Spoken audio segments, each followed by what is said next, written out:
Safety first by Paul Macefield.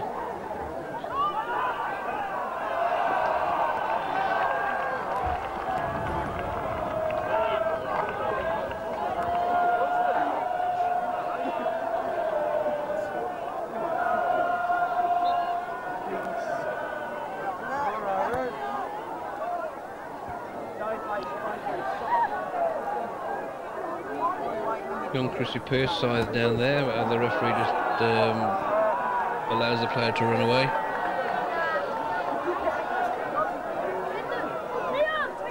Surprising, perhaps, surprising.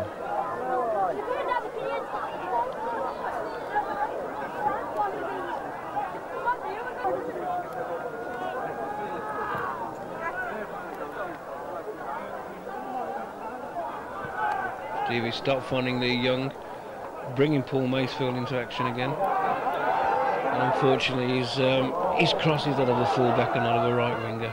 Oh my, Paul.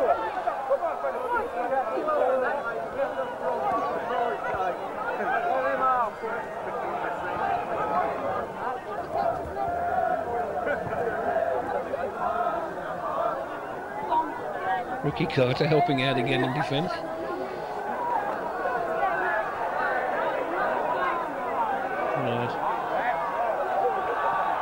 And the referee actually stops the game then. I think he might just give a bounce if I don't know. Well, we've decided Kidderminster Harriers were fouled.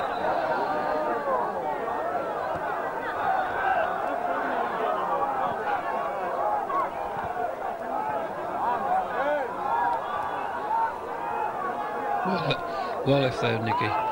Nicky Clark, of course, might have got his head to that, but allowed it out. So there we have half-time in this second leg. Bromsgrove Rovers 1, Kidderminster Harriers 0. Aggregate score, of course, Bromsgrove Rovers 2, Kidderminster 1.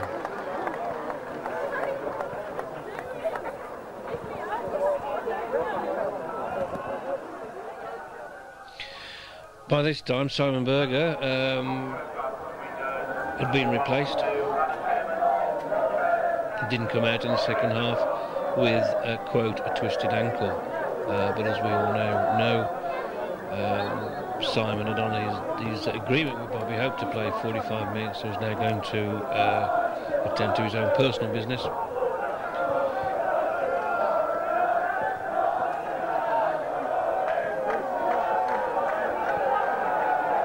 And immediately Kidderminster Harriers are on the attack. And we've seen penalties given for less than that, haven't we?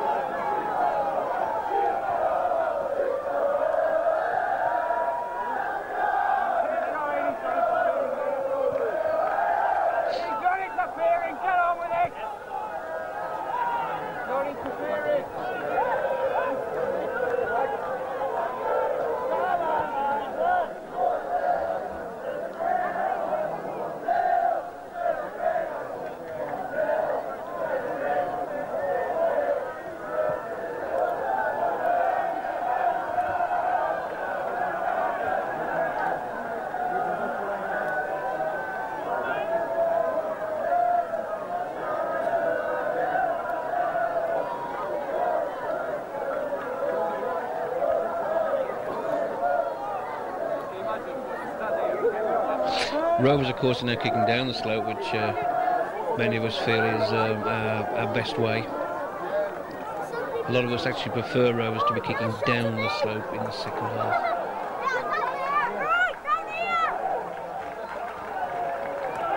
Local superstition, I suppose, same as Liverpool always like to kick towards the cup in the second half.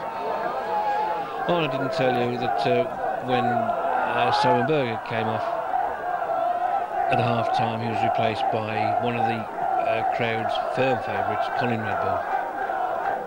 And you'll see him with 14 on his back.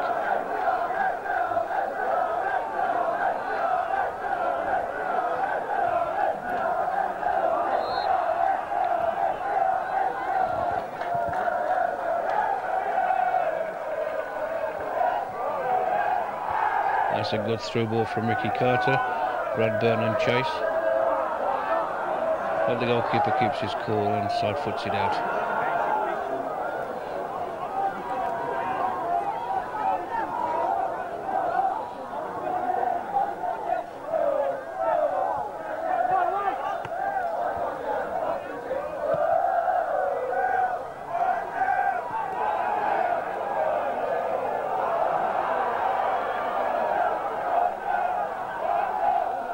Oh, very calm there by Lee Young, as everybody stood and waited for something to happen. Lee Young made it happen, and it's straight back to Ronnie Green in goal. Such maturity for such a young lad.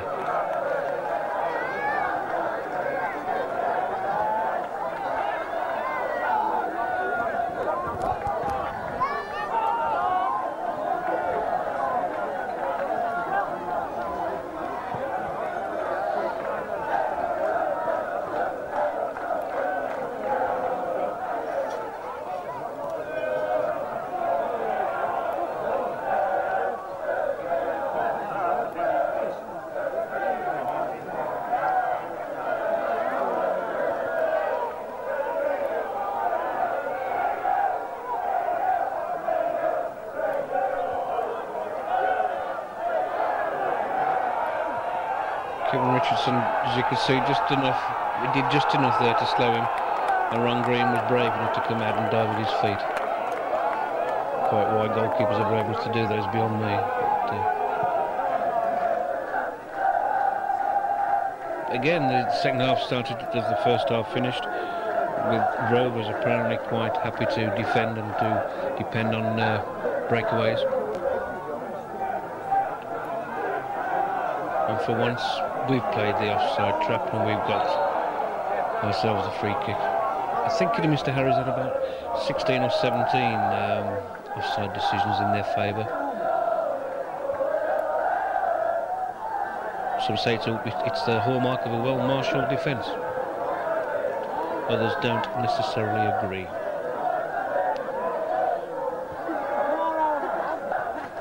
Headed on there, and there's Chrissy Pearce.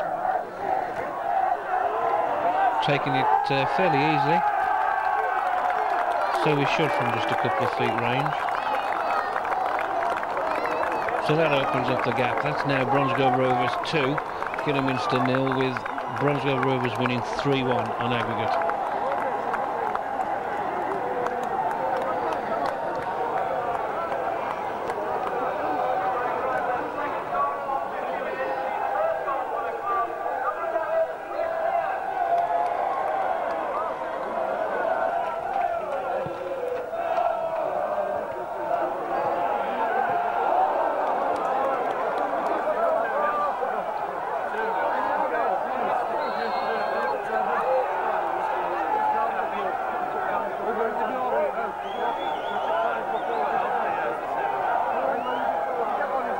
Kidderminster Harriers did what you'd expect from any championship winning team to do.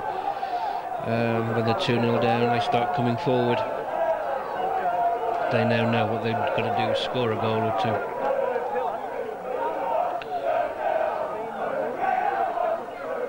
So they put even more pressure on. But Rovers, of course, now are very confident.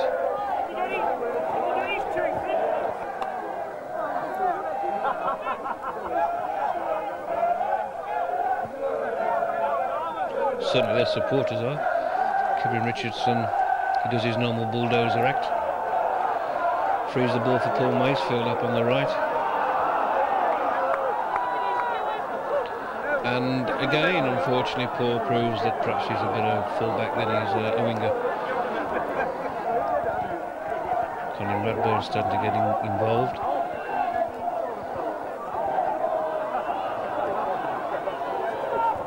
Stevie Taylor was deemed to have been foul there.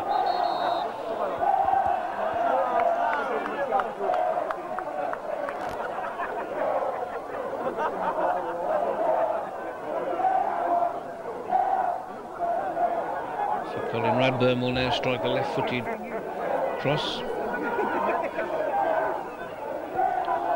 Or play it short just to confound us all.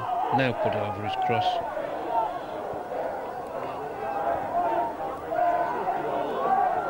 Lee Young just can't make the ball do what he wants it to do.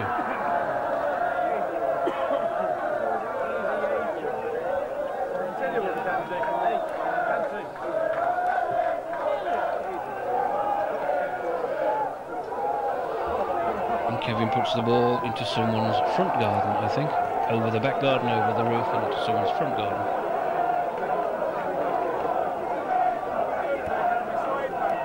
I must say, as a smaller side, we tend to get 95% of all our balls back, even the ones that go onto the 838, or the old 838.